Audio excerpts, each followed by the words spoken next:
Welcome to this very special edition of the KAJ Masterclass Live, the show which ensures that you profit from your time spent here with experts, either through their industry insights, information, or simply learning from them. And today we have with us Laura Massetti. She's the founder of Real Work Ready. And as she says, the only professional operating curriculum built from what managers actually evaluate, but nobody teaches. So we'll learn from her about why smart professionals hit walls in their careers, what managers actually what look for that they never tell employees, and how to build trust, credibility, and momentum from day one. Welcome to the show, Laura. Thank you so much for having me. It's a pleasure to be here. You are welcome. Welcome to the show, Laura. Welcome to India in this online form. And I'm sure not just in India, but a lot of people, a lot of professionals across the world will benefit from what we are going to talk right now. We'll talk about the invisible rules of work that you talk about. We'll share that with the audience. We'll learn from you about all this. But before that, let's learn a bit about your journey, your background, so that the audience knows who they are listening to. Wonderful. Thank you so much. So as mentioned, my name's Laura, and I'm now the founder of Real Work Ready. But to get here has been quite the journey. So I have worked within the corporate space for quite some time. I've worked in the sales and the marketing space, and I also serve as a fractional chief growth and marketing officer for companies within the US. Couple of years ago, I have relocated to Italy now, and it has completely transformed my vision on how I want to contribute to the workplace. For the past several years and even my own professional journey, I realized that there was a lot of invisible expectations and rules within the workplace that took me a long time to learn. And because of that, I've also saw a lot of people struggling, especially early professionals coming into the workplace, on learning the expectations around what it takes to be a strong professional. So that being said, Real Work Ready is what I'm here to talk about, and all of the invisible things that we need to learn to be our best professional selves. Absolutely. So, from a common person's, a professional's perspective, what is it that you are trying to say with what you are doing, what you are sharing with the world? Yeah.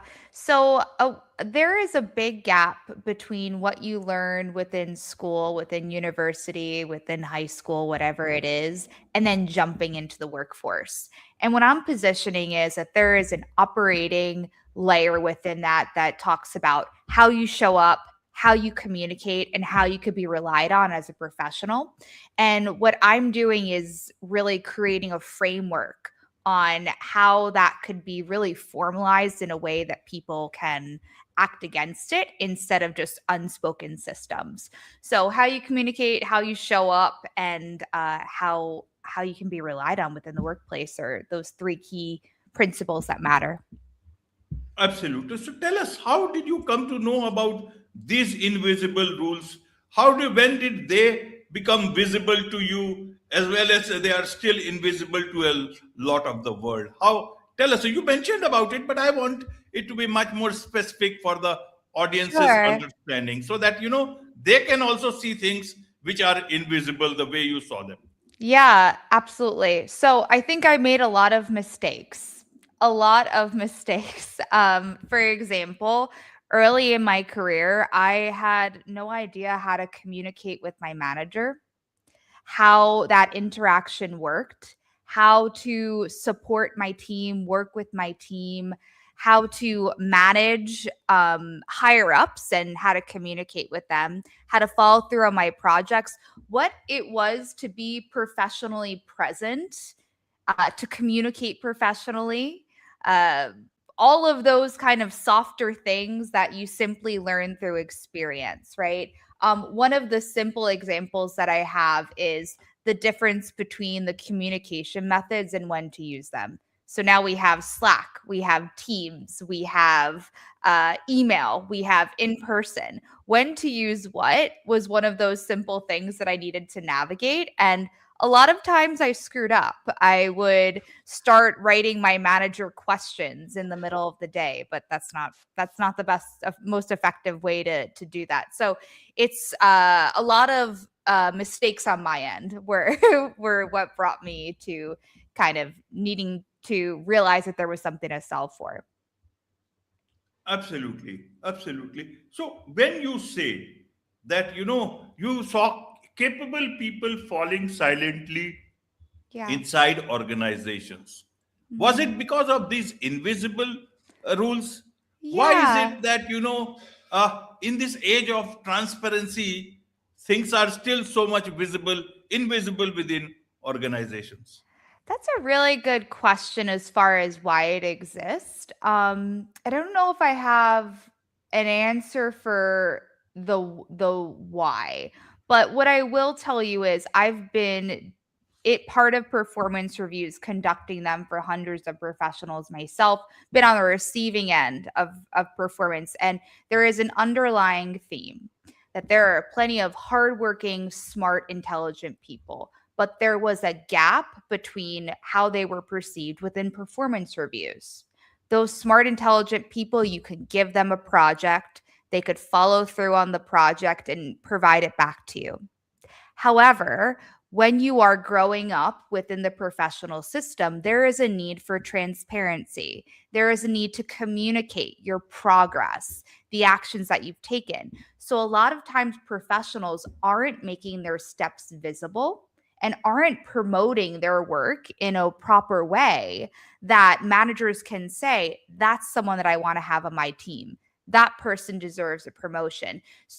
As throughout this process, I've begun to learn there are so many smart and capable people, but they haven't learned the way to professionally make their progress and their impact known to have them progress to the next tier or whatever they want to do next. Absolutely. So, whose job is to tell the people who have been onboarded to tell about these invisible rules within the organization? Is it a organizational deficiency failure, or is it an individual's failure? They can bring the talent, they can bring their hard work, they can bring their true intention to actually make it a better and fruitful workplace. Who is it at fault? Is it the managers or is it the employee who is there with all the good intentions? That's a really profound question. I'd actually throw in another potential whose fault it is the universities and the schooling as well, right? Because in many ways that they're not fully prepared once you go to school to know how to interact in the workplace. I think it's a mix of both, and really that's what I'm solving for because that gap in the middle doesn't exist at this point. I think that professionally, that every individual needs to take control of how they show up at work. And that is fully yours to own and commit to because you can't control anything except for what you physically, what you can do and contribute. The other part is managers are doing a lot, right? And I've been so blessed that I've had mentors and great managers. I've also had areas when I didn't have great mentors, I didn't have managers, and there's such a difference. So, a lot of companies have really intimate mentoring programs, shadowing opportunities, but the fact is that that's not sustainable or feasible for many organizations to do. However, there is such a missed opportunity in not doing it right as far as employee retention, having your employees be able to contribute to the workplace quicker, stronger, and really just a way to make that relationship between the employees and the management sticky. So they want to be with the company for the long term. So I don't really know whose fault it is, but I think that if we all lean in little bit, it would definitely help as far as awareness. But I believe that we are all fully accountable for our futures and our professional impact in the workplace. Absolutely. Let us understand it this way, and then we'll come to the real work ready part of it. Is that today's the whole atmosphere, organizational uh, requirements, and the people who want to work and do not want to work are totally different. It's the new generation, Generation Z, or whatever way you want to tell it. And they are great. They want transparency into the system, within the system, outside the system. Recently, we have just passed through the great resignation and the quiet quitting. Do you think this can continue? This invisibility within organizations can continue, or is it that the organizations will go, as much visible as possible to get the Generation Z rightly working into their organizations? Because this generation thinks differently. The old structures are crumbling. Invisible people are also getting imposed. Invisible structures are getting broken. People want what they are. Tell clearly, expect clearly, all transparently. Help us understand with that. Who has to meet whom? Do the employees have to go and meet the managers on their terms, or will the managers have to come down and meet the new generation on their terms? My goodness, that's an excellent question. I absolutely love this new generation because we are asking questions, we are demanding transparency across the board, and this is one of those key areas where I do believe that it's the business's responsibility to find a way to make expectations on their employees more clear. There's been so many times in my experience where I have managers that have worked for me that say this person isn't performing to their highest potential. They can perform better. They could be stronger. They could communicate better. But what does that actually mean? And if you're not able to make that what really clear for your employee, it's really difficult for them to be able to follow through on what success is. So, that's why I've created what I've created to help make that possible. But it really takes both parties, the managers being very specific on what success means within their function. And I think that you're right. We're at a point where transparency is absolutely needed. You can't just promote someone for the sake of promoting them without having something to stand by. And people kind of deserve to understand what that journey looks like within their professional career. Absolutely. Why I ask this question is there is a reason behind this, because you talk about whether organizations have been, are actually incentivized to keep these rules invisible. That is the big problem here. Because if you are looking at incentivizing and benefiting by keeping it invisible, in a way, indirectly trying to control your employees, that is where the problem is. If this is the problem, how do you find a cure to this problem? And what do you mean by whether their organizations are, actually incentivized to keep these rules invisible? Help us understand with this sort of, what is it that you want to mean by that? Yeah, I guess I see it slightly differently. I don't think that there's any malice that organizations have or any value in them keeping secrets on how to perform best. I don't think that we've actually called out as not only a generation, but as businesses to say what is the operating layer, those softer things that make a good professional, how they're perceived, how they communicate, how they could be relied on. We haven't explicitly really talked about that. So I don't necessarily know if organizations are benefiting from and that, not making that clear in any sort of way. I just don't think we were all moving really fast, so we haven't talked about the things that aren't as obvious to us.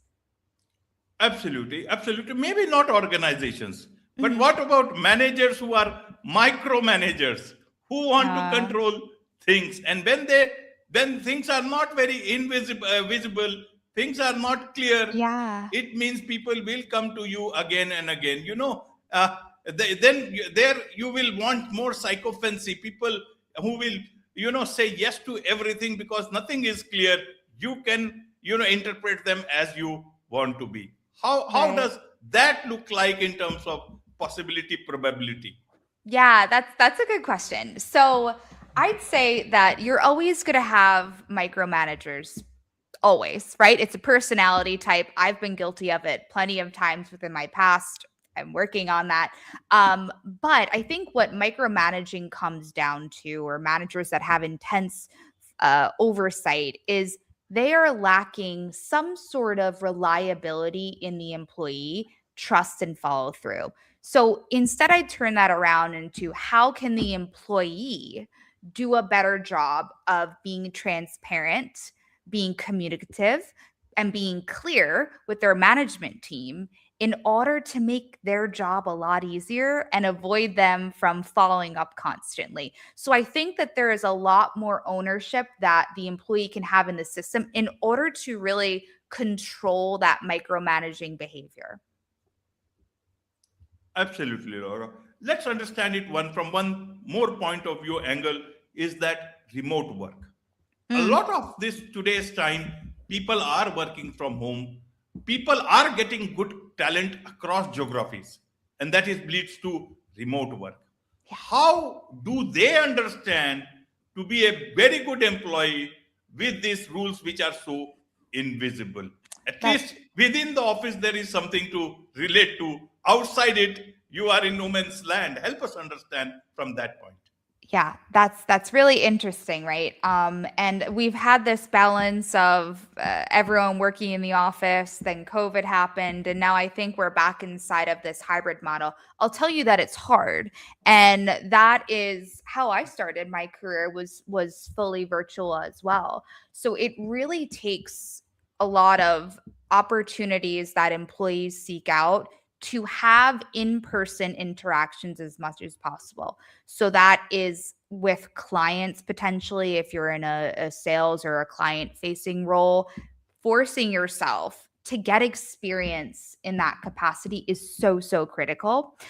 The other item is there are networking professional connections that you could have locally in your area. But I think that if early professionals are not seeking out those opportunities, they're really going to struggle in terms of learning some of the professional nuances, or at least taking what they learn and putting it into practice. Absolutely. And that brings me to, Real Work Ready. As founder of Real Work Ready, you talked about it is, professional operating curriculum. Help us understand from what this is all about. What are Yeah. the points that you teach so that others can learn? How Yeah. can people learn from you? Yeah, thanks. So I have created Real Work Ready, which is a professional readiness program. It is taught in a course structure. So there is self-service modules, but there are real live work situations that we work through every single week. So we talk about different professional topics, but really do role-playing scenarios of how you interact with your manager, how you interact with your employees. So we all have the opportunities to test out our theory and provide that coaching and feedback on how we could do better in the workplace. So fundamentally, that's what the course is, and there's a lot more to it, but at a high level, that's what it is. And it's all based on the Real Work Ready performance model, which is focused on the key components that make professionals succeed, right? That are the fundamentals of everything that we need to focus on to be our best professional that we can. So that starts with organizational awareness, execution and follow through, communication and clarity, judgment, ownership, and your professional presence and credibility. So the course focuses on these 6 components that make the ideal professional. And we go through all real work life scenarios of how that actually is incorporated inside the workplace. Absolutely, absolutely. What about managers are also employees? What learning True. do they need to have for themselves? Do you have any specific thing in that curriculum, or do they have to learn on their own? Yeah, that's good. Well, so my course is focused primarily for early professionals. However, I do have managers in the course as well. And it's really wonderful because they could start to understand their employees, the expectations that I'm positioning for them, which are probably really, they say, oh, yes, I get that. But they have really a template that they can follow in order to help with the rubric on how to assess their employees. So both managers and real early professionals are welcome to participate. It's really fantastic for both. Absolutely. So, in a nutshell, what is it that you would want to tell the world about what you are doing? Yeah. What I like to tell the world that I'm doing is I've identified a gap that really makes great professionals, and all the things that take someone from being a normal entry level employee and put them on a projection path of showing up in the ideal sense and really make a contribution to the workplace. I think that businesses and early professionals need to start to pay attention to this and call this out, like I've done. And I'm really here to support and bring light to this invisible operating system. And it's my goal to be able to share that message and help as many people as possible so they don't need to have the same struggles that I did as I entered the workplace as an early professional. Absolutely. Absolutely. There's so much to learn about all this from you. And I'm sure a lot of people would want to connect and learn more about all that you are doing. What's the best way for them to do so? You can follow me on LinkedIn at Laura Massetti. Otherwise, you can check out our website, realworkready.com. You could sign up for the wait list for upcoming sessions of the cohort. I send out a bunch of free material, information, but LinkedIn and the website are the absolute best. Absolutely. With this, it's a wrap on this very special edition of the KAJ Masterclass Live. Thank you so much indeed for joining Thanks for having us. me. Thanks.